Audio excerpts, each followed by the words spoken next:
بسم اللہ الرحمن الرحیم۔ شروع اللہ کے نام سے جو بڑا مہربان نہایت رحم کرنے والا ہے۔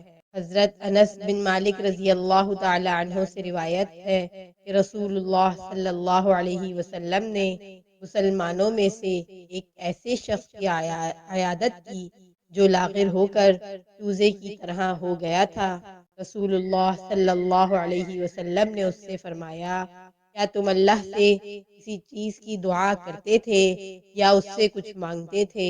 اس نے کہا، جی ہاں، میں کہتا تھا، اے اللہ، تو مجھے آخرت میں جو سزا دینے والا ہے ابھی دنیا ہی میں دے دے۔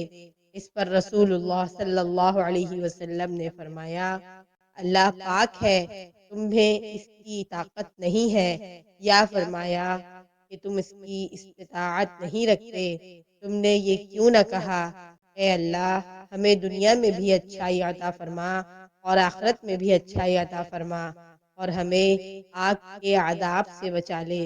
پھر آپ نے اس کے لیے اللہ تعالیٰ سے دعا فرمائی تو اس نے اس شخص کو شفاء عطا فرما دی۔